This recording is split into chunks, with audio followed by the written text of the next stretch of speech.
Why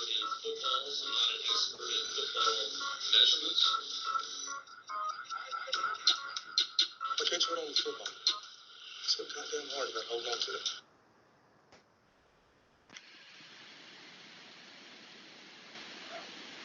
What's up? What's up? What's up? Chilling. Now, what is that? This is my Biggie sweater, dog. You got a Biggie sweater. I'll back up a little bit so you can see it all. Yeah, man, I got me a Biggie sweater. You know what I'm saying? That's tight, bro. But yeah, just doing a little for the Where'd you people. get it? Got that bitch online. Now I gotta get a Tupac, like, old baseball jersey. You got to get that bandana. You got to get it all, man. You got to come correct now. I gotta get some chains. Yeah. Shout out Stevie One Chains. Yeah. So, welcome again. Here we are, rounds 4 through 5. The Millionaires broadcasting live. Before we jump into rounds 4 through 5, just wanted to touch on a few different current events. Always. Wanted to, we're gonna hash out, did Biden make the right pick with Kamala Harris? I want to talk a little transgender bathroom rights. Adjust them. And yeah, we can get into that. Roe versus Wade, 47 years later. And our thoughts on standing versus kneeling during the national anthem. So I can't wait to get into that one. Yeah. So that's what's on the docket tonight. Or just, hear me out. Yeah. As much as I'd love to get into that 47-year struggle, maybe we just look at rounds 4 through 5 and kind of nail down who are those key go-to wide receivers, running backs, and dare we say quarterback as well. Not quarterbacks, mind you, quarterback. We could circle back. We could circle back. Put a pin in it, maybe? Well, I do have Catherine Jean Archibald regarding the transgender bathroom rights. Maybe I could just throw that up on the website later on tonight. Or we could just keep that in the the deep dive file on your phone. You really, really want to know who are those key guys in rounds 4 and 5 that they need on their squad in PPR 12-team redraft this fall coming up. Drafts are happening as we speak. I've been in several of them. Our own local league draft is coming up soon that we're planning. So leagues are aplenty, my friend, and you cannot go in without a knowledge of who your guys are, when you're going to get them, and how you're going to get them. So that's what we're here for today. Hopefully we don't fall off anymore. And if we do, please stick around with us. We will be back. We're not going anywhere. Every Monday night from 9:30 until 10:30, no matter what. If we go down 10 times, we'll get back up 10 times. So just keep logging us. We're never getting off. And that's going to be from now until Valentine's Day, where Mike and I do a special show, a league wrap-up show. Maybe it might be even 90 minutes because we love you so much. Who knows? But we'll be here every Monday night, 9:30 until 10:30. Write it down. Yeah. Put it on your calendars. Don't forget it. And you can do it during Monday Night Football. Mute those guys and listen to us. You're going to love it. It's going to be... Yeah. Well, rounds 4 and 5, I think we are. I'm going to go ahead and put the our picks up on the screen. Cash and stacks. Got a Twitter poll going on today. Love to get everybody to vote on that. I think cash and stacks are straight even right now in the world. So we had a lot of similarities too. I think we both had Mark Andrews pretty close. But we kind of wanted to highlight a few different people. I want to say off the top, last week I had Todd Gurley in the second round, and the next day he started limping. I'm gonna go ahead and adjust my rankings on him. Smart. Yeah, Smart.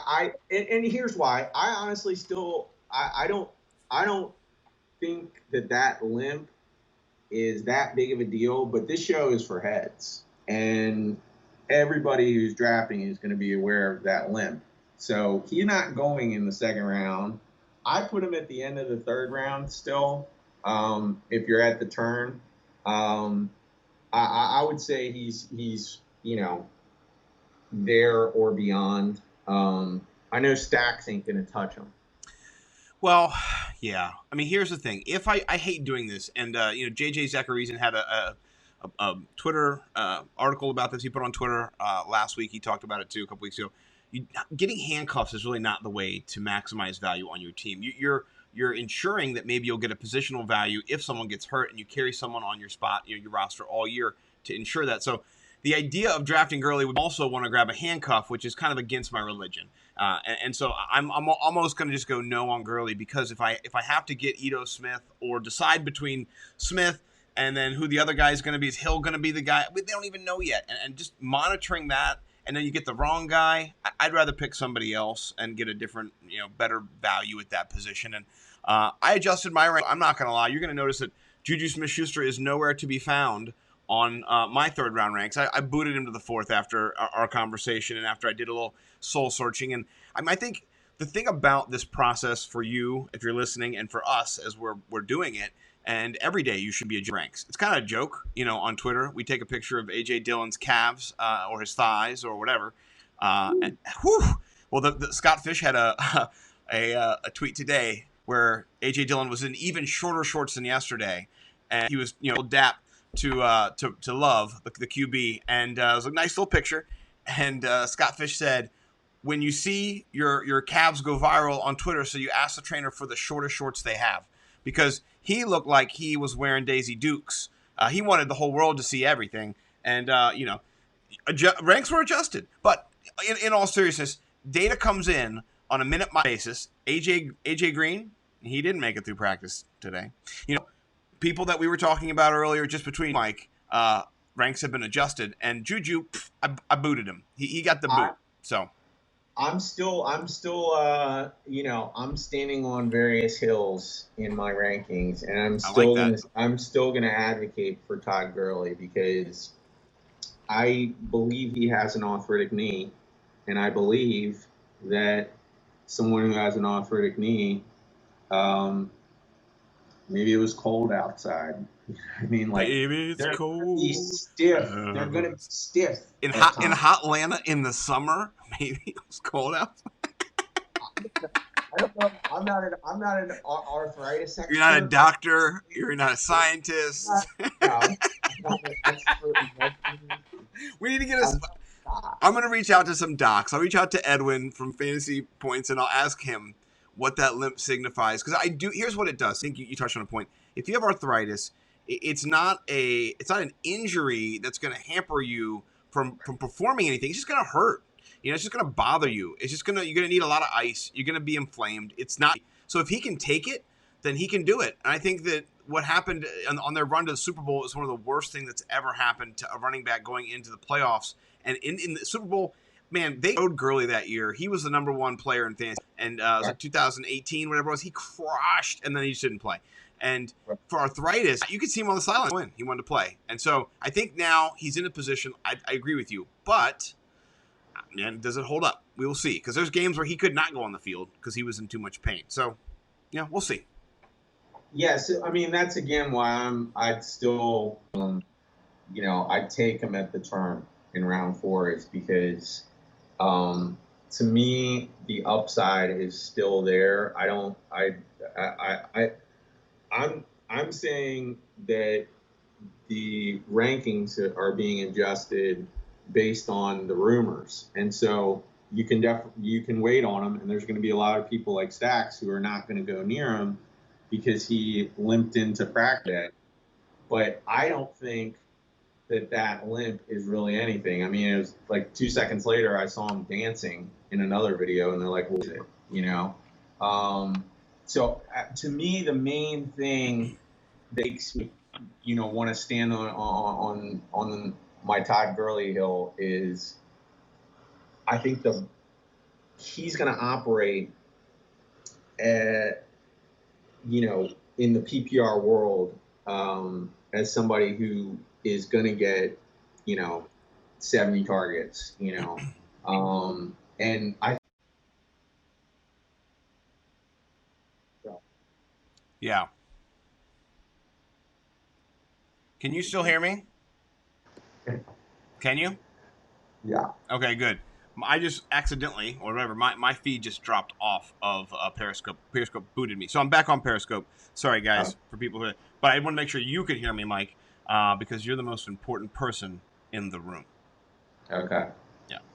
Well, yeah. So that's where we're at with Todd Gurley. That was one of the people that we wanted to still talk about because he's basically round four if you're at the turn. And did you put where do you end up putting? He's not making rounds four No, for five. no. Todd Gurley is at the end of round. I have one pick before you now, but I'm just not picking him there. I'm not. I No. don't. I don't want. I think I'm not going to give away my whole strategy, but I think that if we talked about it a little bit earlier in the week between us, if you can get a running back in the first two rounds, or two running backs in the first two rounds that are just a Zeke and an Austin Eckler, or a Dalvin Cook and a Joe Mixon, dude, that's two number ones. Do that. Do that. Do that. There's going to be wide receivers in rounds 3, 4, and 5, and we'll talk about some of them today that are going to get pushed. Running backs are a value. You need them, and I love Pete Overzet. I love Danny Carter, and I think zero RB is viable. But I think it's viable when you're on a razor's edge. Home leagues are not razor's edges normally, unless you're in it with a bunch of sharks. And I think what you can do in a home league, and this is kind of where we're coming from, that you can do differently in an industry draft, is that you can wait. You can wait on quarterbacks. You can wait on tight ends. You can get Hawkinson in the 13th round or something like that. So you do get a couple of good running backs. Todd Gurley, he might perform this year. I had him last year on the team that won first place in my league, a different league I'm in. But I don't trust him to be solid all year. That knee does just concern me. Maybe he hasn't missed time, but maybe his snap percentage is down a little bit because of that. I don't know, but I just love him in that offense for what he's going to do as a pass catching back. Yeah. And I think that to me last year in a down year in our league of record, he still finished 16th.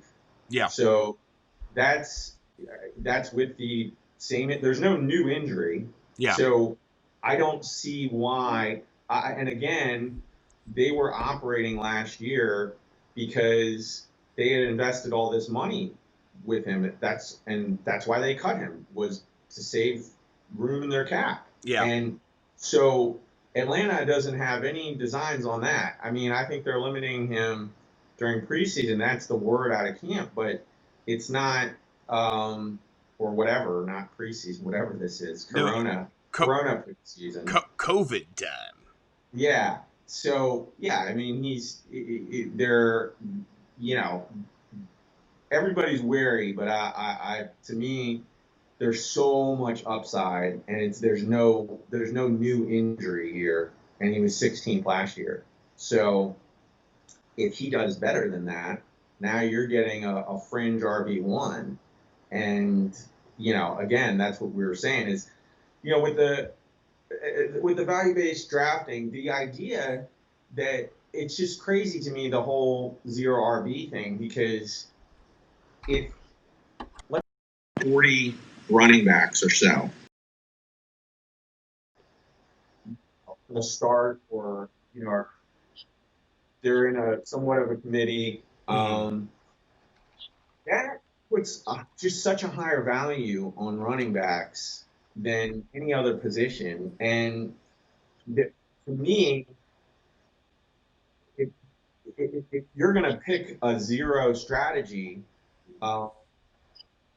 if you're in we're not in a 3 wide receiver league. We have two running backs, 2 wide receivers, 2 flexes. So if you're in a 3 wide receiver league, modified zero with a decent RB1 makes sense somewhat. But to me, 0 wide receiver makes more sense. Like if you suck up all the talent at running back, you can get guys who are, averaging, 14 points per game Yeah. versus 16 points per game.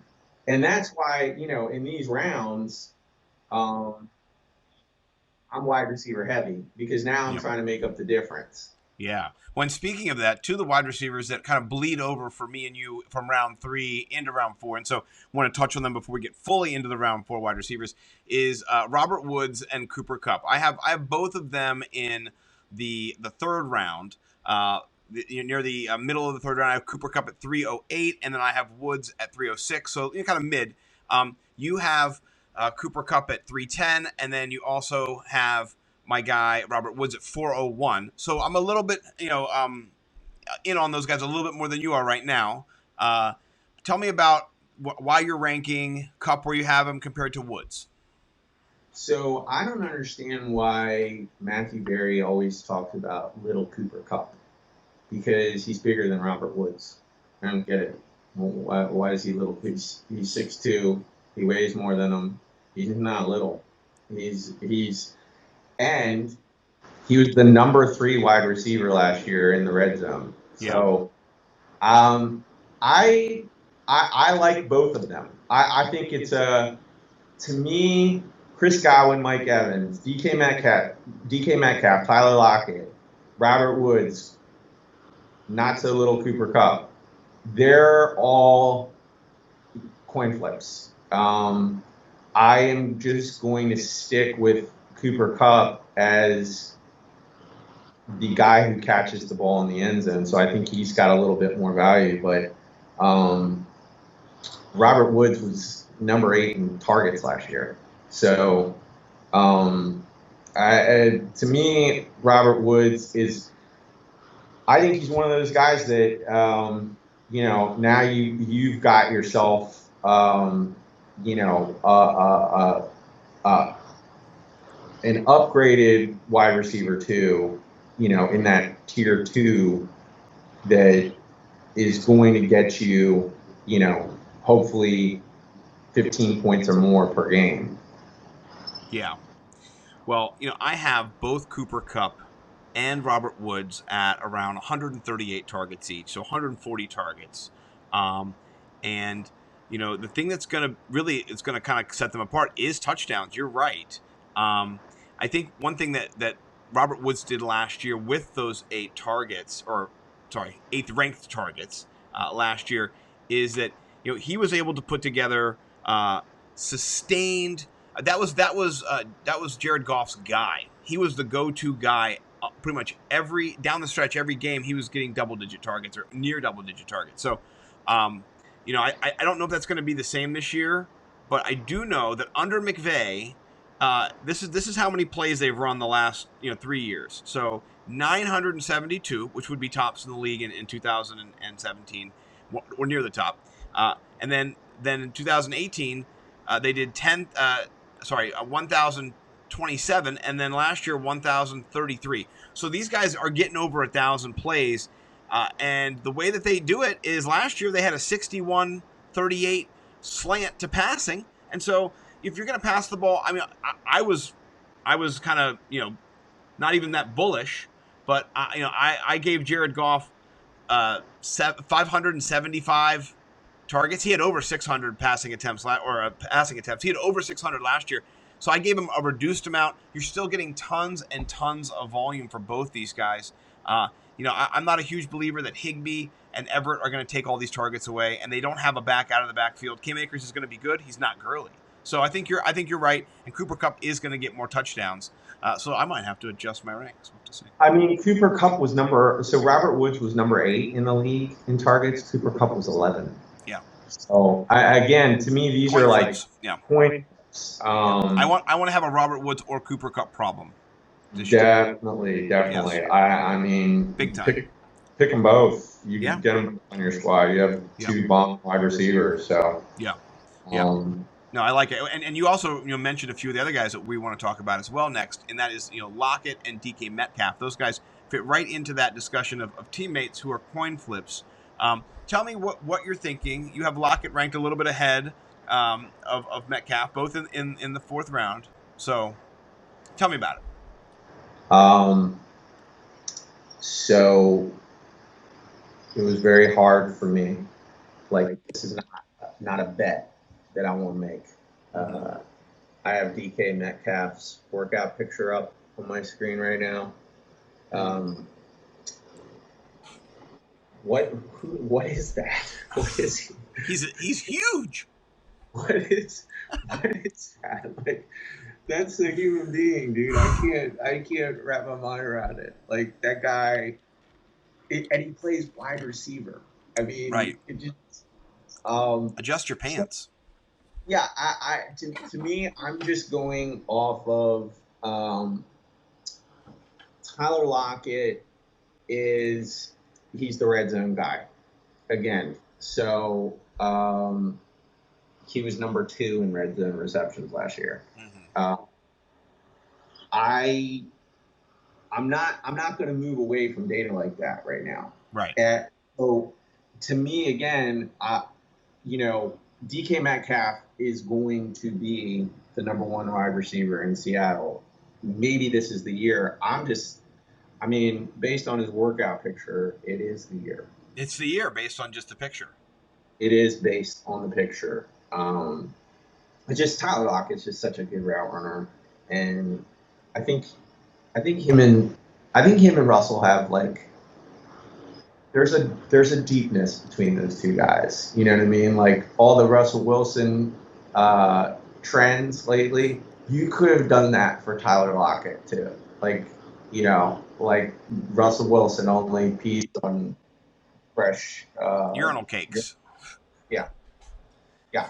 Russell Wilson gives out toothbrushes on Halloween. His favorite candy is Werther's Originals. His favorite candies are Luden's cough drops. Yeah, his favorite holiday is tax day. Oh my gosh. I think I did one. He pays his taxes early. I had one in my draft folder where it was he requested an audit and he submits his taxes. I can put it out there. Oh man. Well, here's the thing about DK Metcalf. I think last year you had 2 camps. You had the hype camp, the swole, shirt off, bro me out. Look at this dude. He is insane. And then you had the nerds who are like, he can't do anything but run straight. That's all he can. Do you see his 3-cone drill? And when I did my 3-cone drill this year, which, by the way, everyone should do, and then chug a beer at the end if you do chug beers, people said, you're faster than DK Metcalf. Guess what, guys? I'm not. He is super fast. And not only is he super fast, he's like if you took Mike Evans and you put him and Jonnu Smith together, and that's his frame. Like, he has like a Hulk frame. You're going to press him, he's going to score a touchdown. So he has just unnatural abilities to go up and get balls. And I don't think there's anybody else. If I'm Russell Wilson in the red zone this year, I'm looking to first. Maybe that play he gave Lockett a couple years ago that Mike Wright, illustrated the 9% chance of it, whatever it was. That was after he scrambled around because he couldn't find anybody taller than 5'11" to throw the ball to. Now they have somebody. And so I don't think, just for me, I think that DK is going to absorb some of those targets this year in the red zone. And so I think he has huge upside potential. He could be one of those guys who sneaks into the top 12. But I'm not calling that. I'm saying he could. I do love him this year. So I have him ranked nice and early at 402. And I will get him. If A.J. Brown is gone, I will get DK Metcalf on my team. And that's if Calvin Ridley's not available either. So the picture that I have of DK Metcalf, I have the person he's next to in the broed out photo. It's A.J. Brown. That dude is just ridiculous too. But DK is slightly greater in size and everything. If they're doing Mr. Universe, DK gets my vote.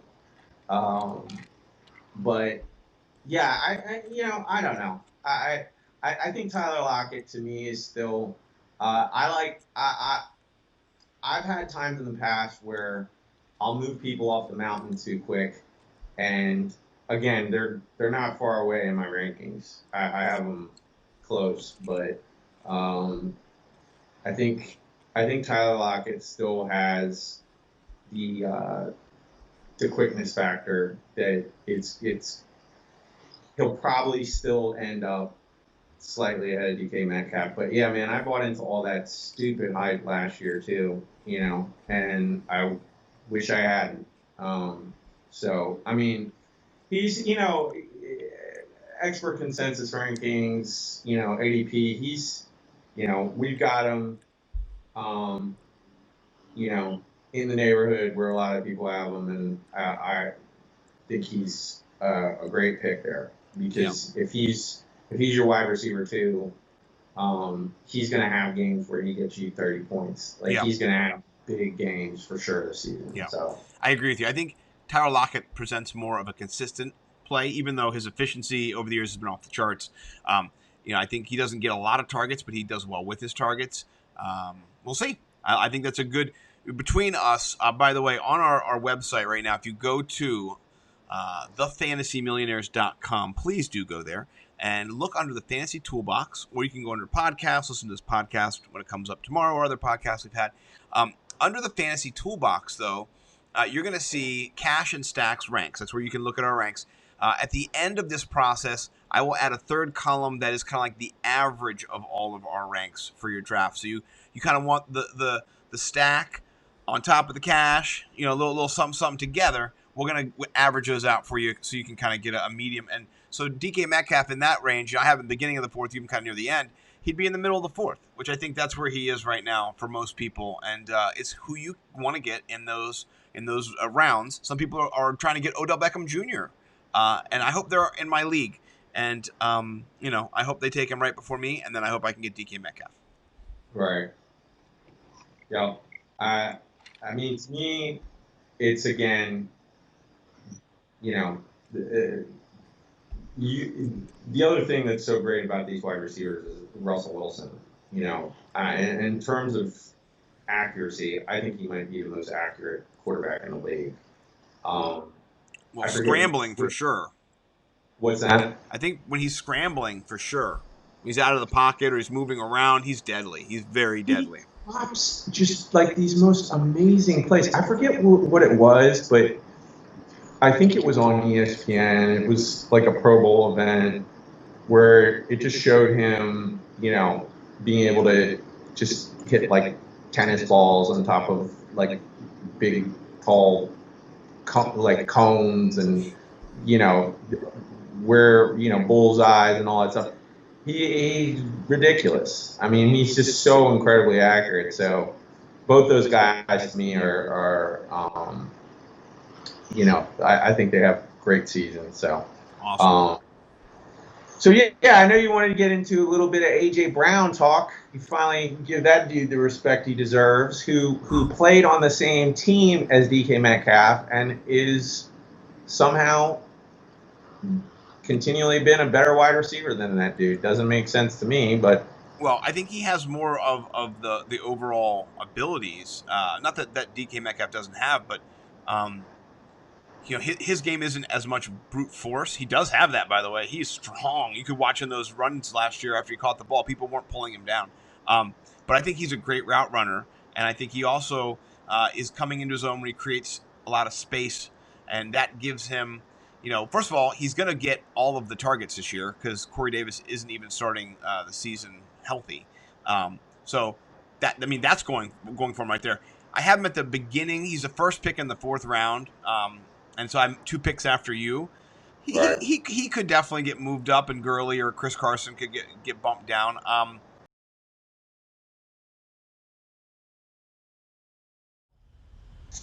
One of the guys I wanted to highlight for me that I'm, cash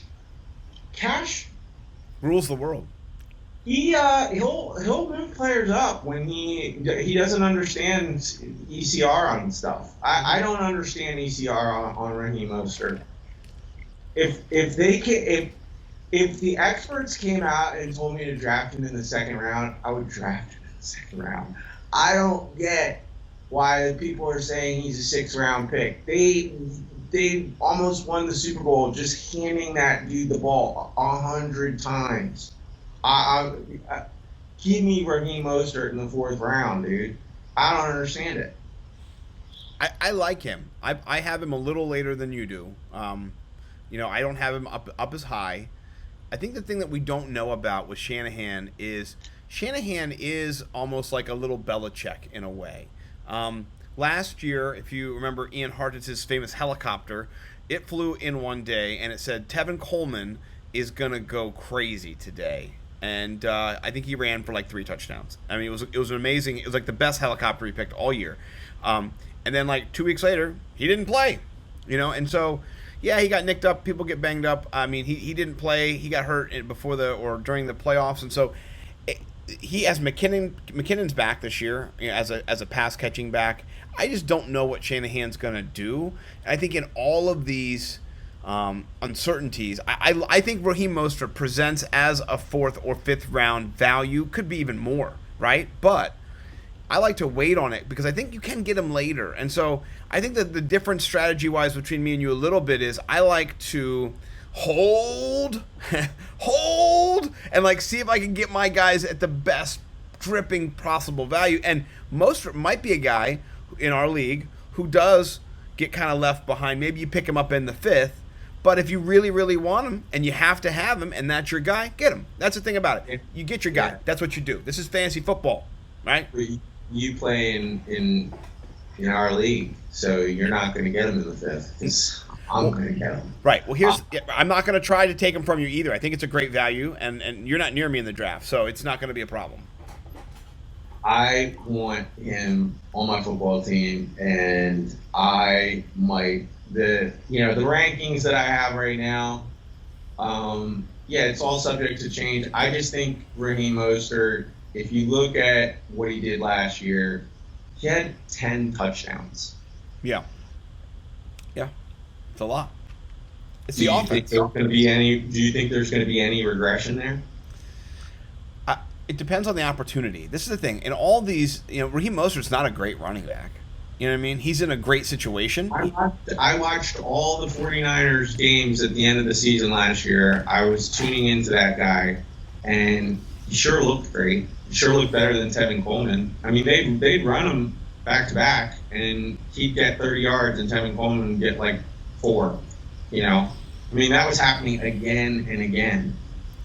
So, to me, it's just I think the issue again is that he was no one.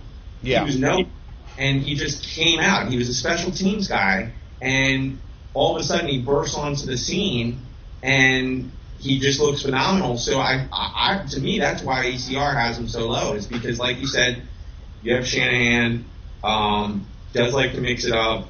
You have Jerick McKinnon, so they have the same sort of backfield situation that they had last year, but I think Jerick McKinnon is going to be fighting with Tevin Coleman. They adjusted Raheem's contract too, so I mean they're all in on him as trying to do exactly what they did last year.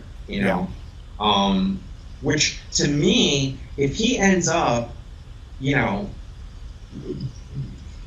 getting 20 receptions, 10 TDs, and he has over 1,300 yards from scrimmage, I don't think that that's a wild prediction based on how he was playing, the last half of the season. So, into the playoffs, the last quarter into the playoffs. Mm-hmm. To me, I don't see why they're going to not do that, because he has shown versus the best defenses in the league that he had in terms of efficiency, I think if you look at, yards per touch, he's number 4. Breakaway run rate, number 1.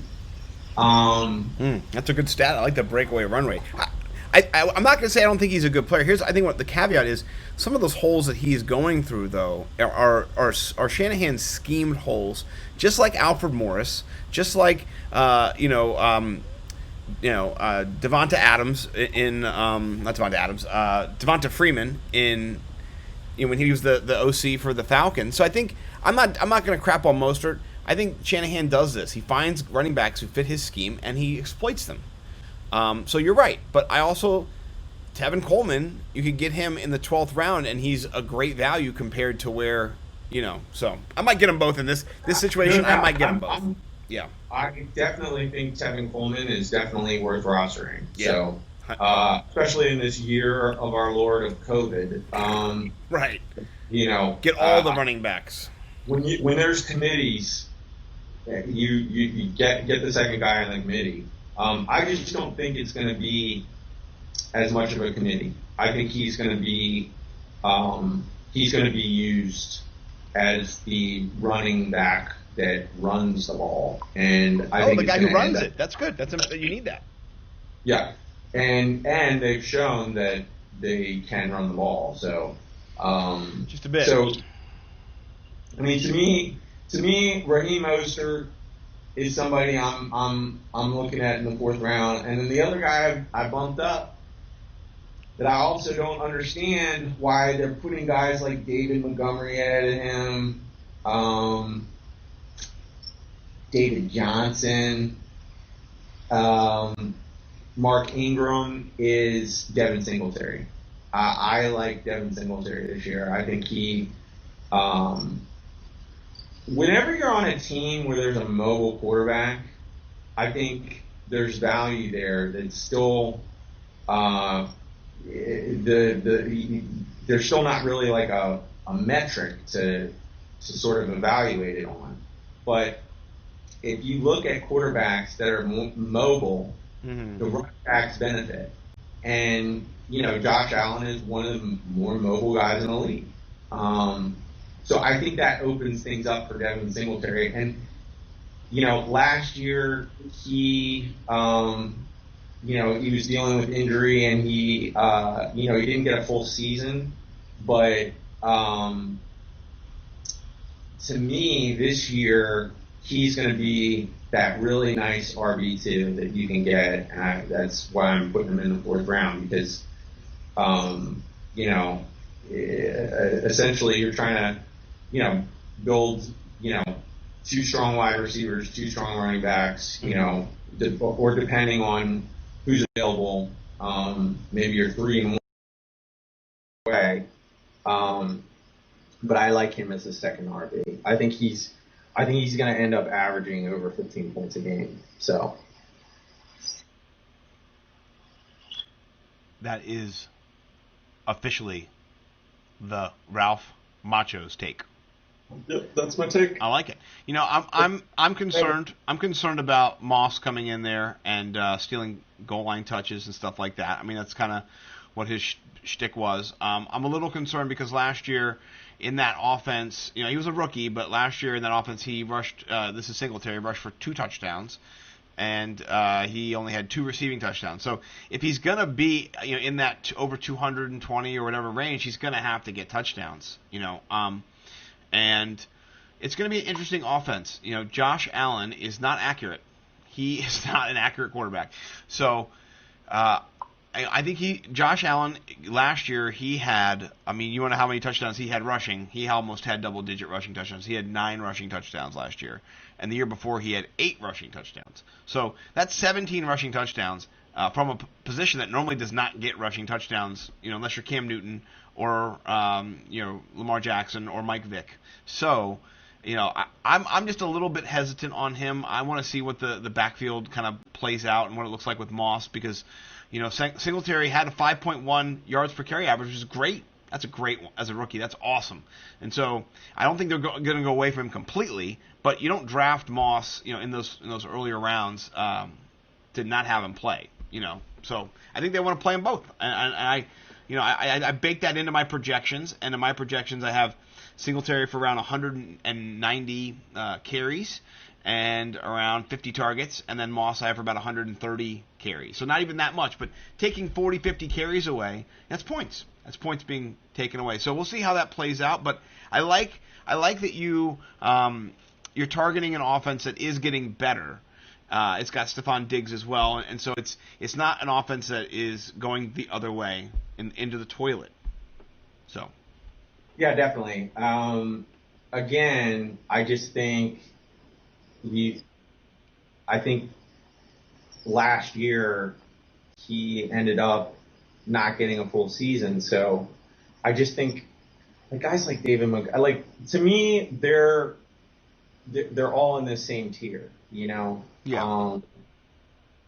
David Johnson to me is in this tier, and I just think that's why I'm putting him in the fourth round, is that I think if you're looking for an RB2, you want somebody who's going to get you 15 points, Yeah. And I just, out of everybody, he has the most potential to do that. I had David Johnson not far behind him just because of the same thing. I think mobile quarterback, and the Texans have shown that who's ever running a football there ends up doing well. It's just David Johnson is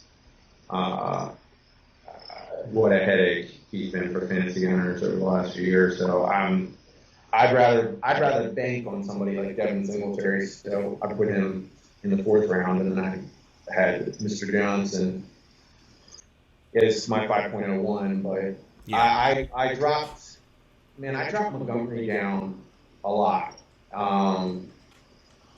And he just, I just don't think he's, I think we've seen what we've seen. He's a flex guy, once you get into round 5, now you're picking your first flex position, in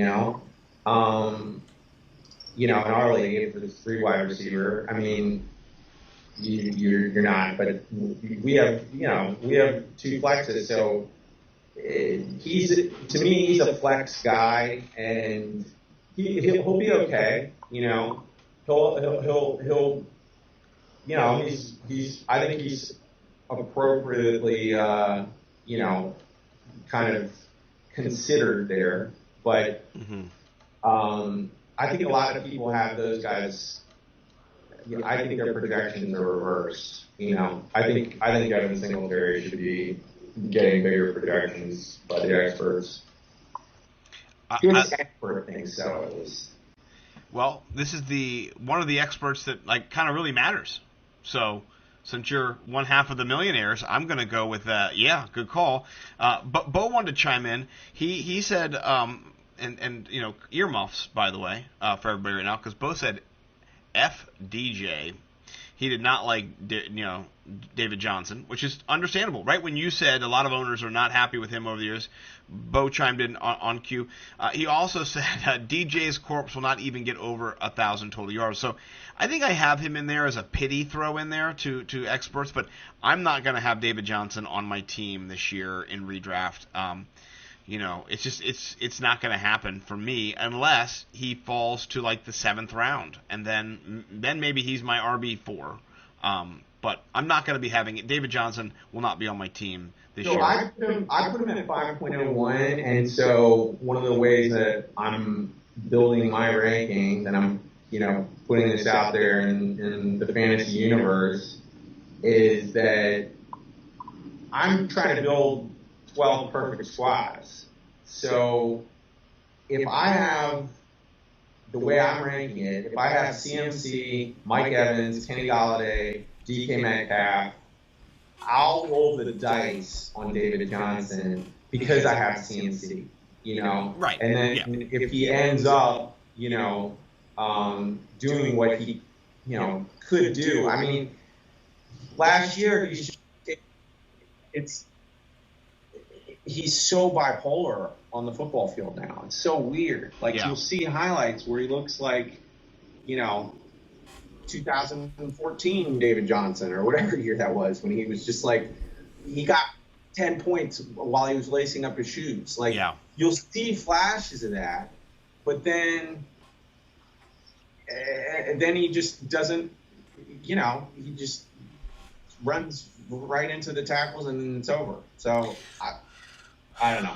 No, you're right. You're right. I feel like he is a perfect candidate for Bob over there in with the Houston Texans. I don't know why you would pick him up. He looked washed last year. The Cardinals, a team that drafted him and knows him best, and who is trying to win. They're trying to win. They have this guy called DeAndre Hopkins. So, they just got him. Oh wait, okay, never mind. I'm confused. But David Johnson, I think he stinks.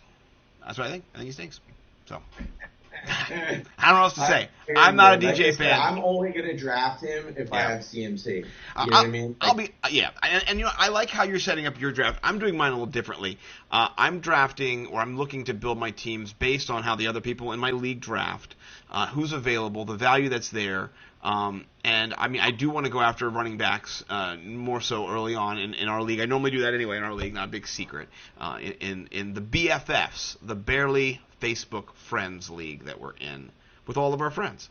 So, but it's the best league ever. And by the way, shout out all those guys.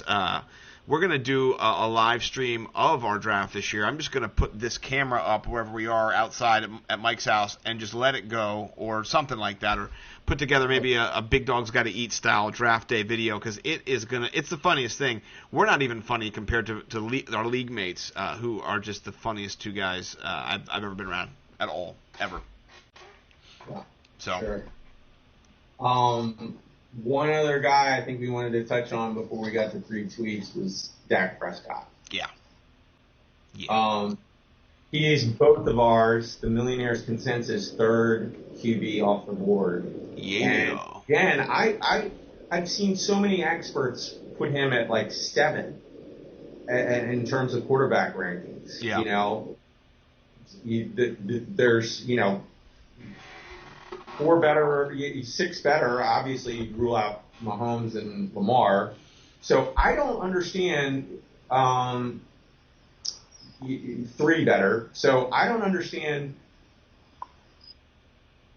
4 better. Sorry. I don't understand why Dak is not getting the respect that he deserves. I agree. CeeDee Lamb, to me, I don't understand. I also saw an article where they were ranking wide receiver cores in the league, and they put them 3rd. Okay, you have Tampa Bay. That's fine. Those guys, just those 2 receivers, plus tight ends, whatever. That's fine. Gronk. Yeah, Gronk. But then they had Kansas City ahead of Dallas as far as wide receiving core, and to me, Dallas has got the best wide receiving core. They have a top 10 pass catching back.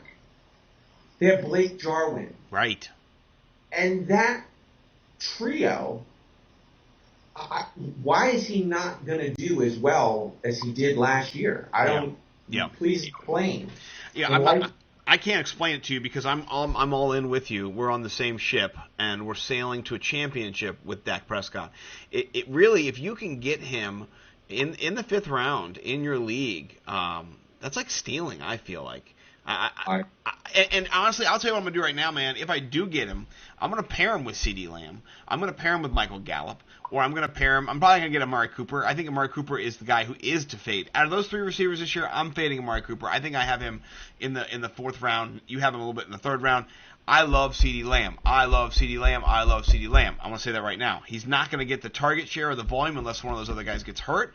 That's going to get him into that top, 20 wide receiver, question or conversation. But there's no question he is a crazy talent out of the slot. Imagine if you're a defense and on 1st and goal from the 7, you have Amari Cooper, CeeDee Lamb, Blake Jarwin, Michael Gallup, and Zeke on the field with Dak. Someone's getting a touchdown in that sequence. And who do you guard? Who do you double? Do you double your slot receiver in CeeDee Lamb? No. So CeeDee Lamb's going to have a clean release and can go drag across the field. You can't get a clean touch on Zeke in the backfield. He can do a wheel route. You have your tight end who's fast enough to beat someone to the post, and then you have Michael Gallup who can go up and do a 50-50 ball. Amari Cooper, to me, is not going to get a lot of red zone targets. But all the rest of those guys, it's scary. Very scary. So I love Dak, man, and I think he has a great chance to finish as the number 1 QB overall this year. So that's, I'm just putting it out there. What? We just become best friends? Yep. I can't. I love it when the Millionaires just we're simpatico, we're harmonized, and he's the number 3 quarterback off the board, and I love. You know, that you can get him in the 5th round because, again, with value-based drafting, you know, you're potentially looking at a guy that's going to get you 30 points a game. Every game. You know, and you're going to make up so much differential per game with Dak as your QB. So, you know, I think he's a steal in the 5th, and he's not going to go in the 5th next year, you know. Whenever I'm moving people up, you know, it's your own projection of the value, you know. And to me, I just don't get why he doesn't do at least as good as he did last year. Yeah. So. No.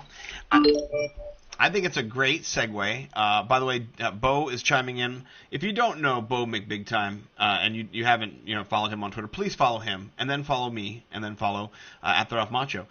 He's a part of the team here, and we love him. And he said he just got Dak in his UD Dynasty startup. So yeah, Dak is the guy to have, I think, in those fifth round, in that area, at the end of the 4th. You know, I'm drafting 11th.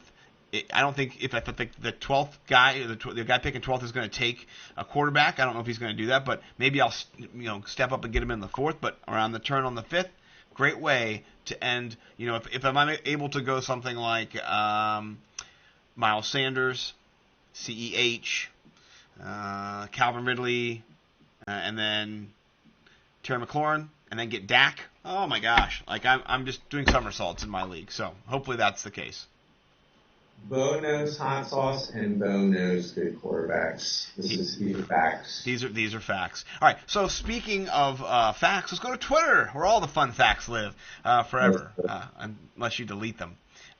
So my tweet. I'll start off with my tweet, Mike. And I got to close out of a few programos here, and I'm just praying we don't crash. Come on, big money. We've been doing good. Here's a secret, Mike. I turned off echolocation, and then we went to being regular again, unfortunately. So sometimes echolocation works great, and sometimes it messes up our whole broadcast. So we're figuring it out, guys. Thanks for being here with us. We love every single one of you who've tuned in for any minutes at any time. You guys are awesome. Okay, so I'm pulling up an Adam Levitan tweet from the other day.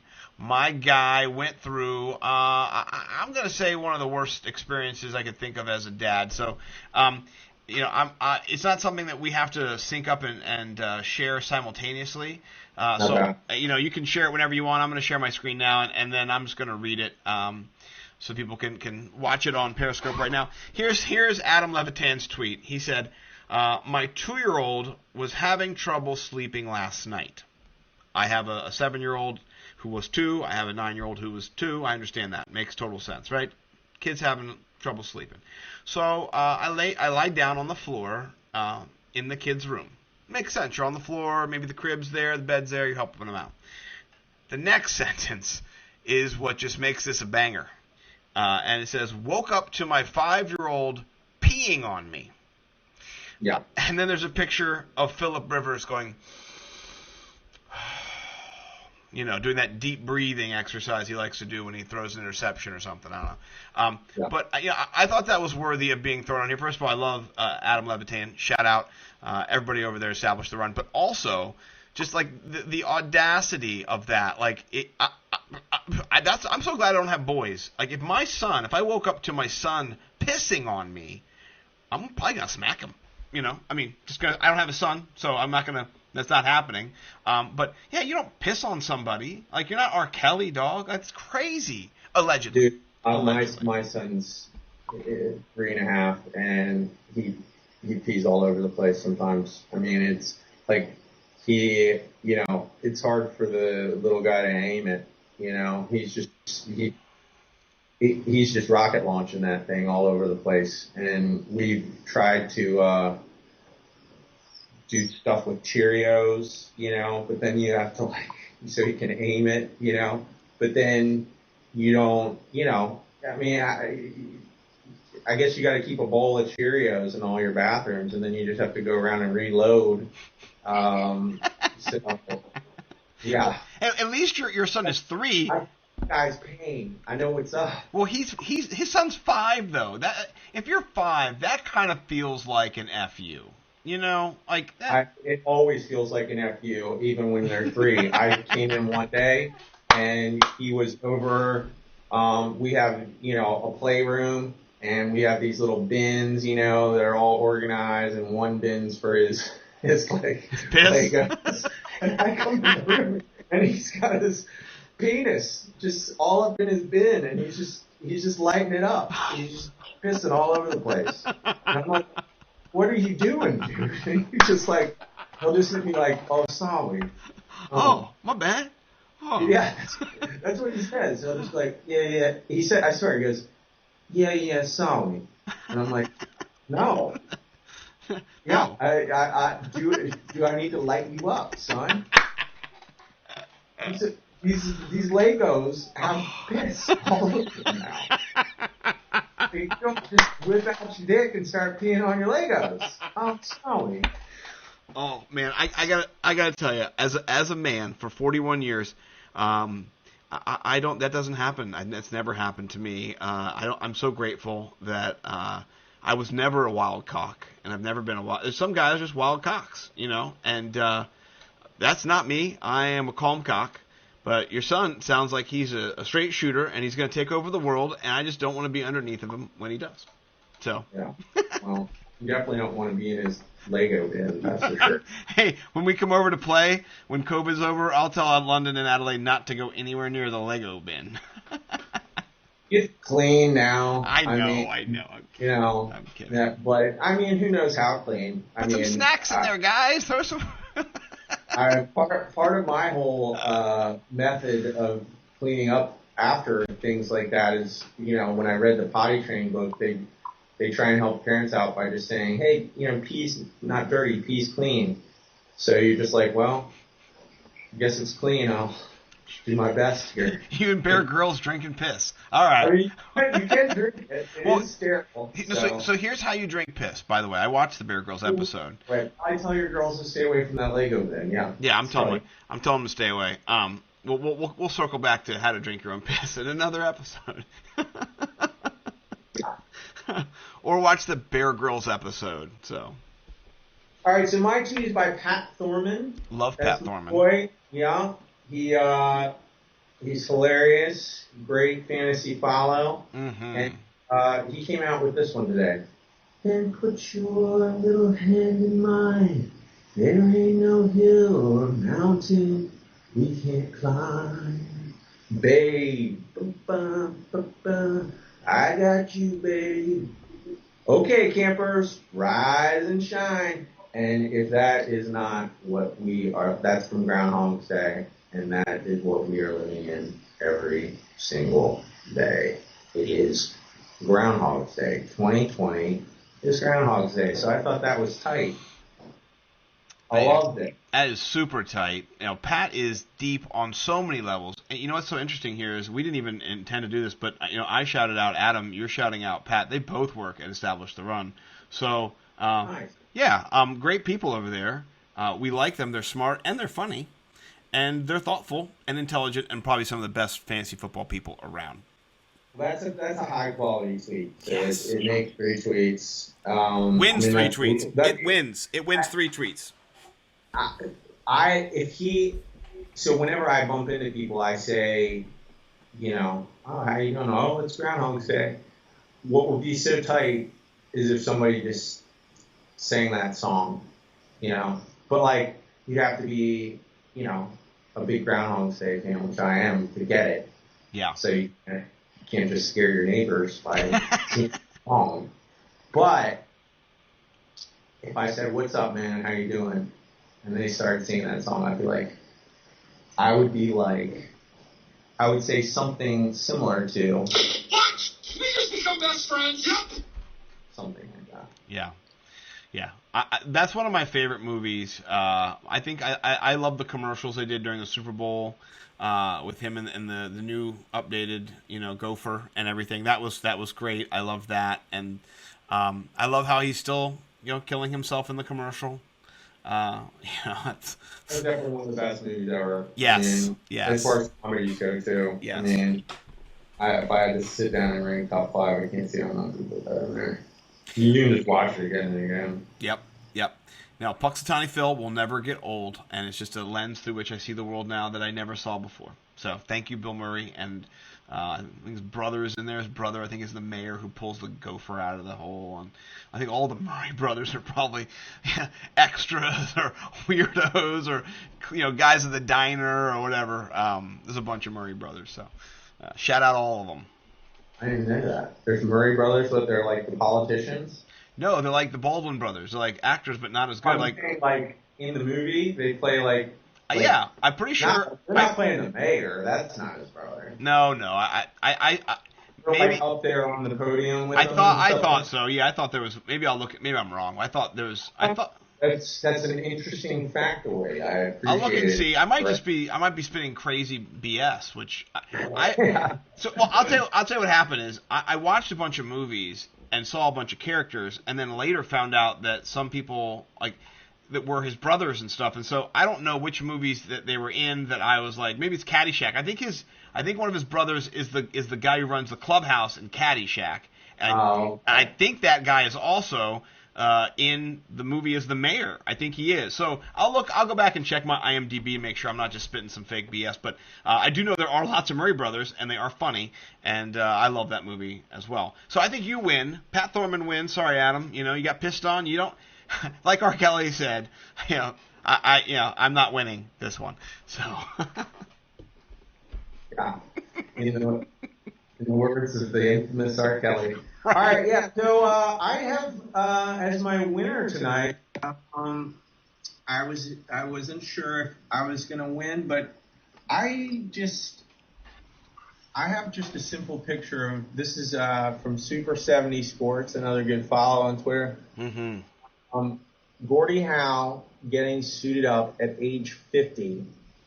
You can literally feel the old man strength. I've never seen a picture of that dude before. I guess I've seen Simpson cartoon pictures of him. Mm-hmm.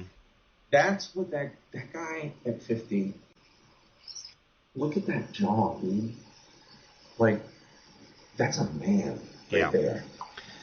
That's a man. Yeah. I mean, I feel the old man's strength. Yeah, man. He played in his 50s in the NHL. That is insane. I mean, that's just what? He looks like DK Metcalf in that picture a little bit. Yeah, well, his jaw is the squarest jaw I've ever seen in my life. They broke the mold for sure after that because they couldn't make any other jaws. They were like, I fudged it up. That's all I saw. I was just like, jaw. That jaw.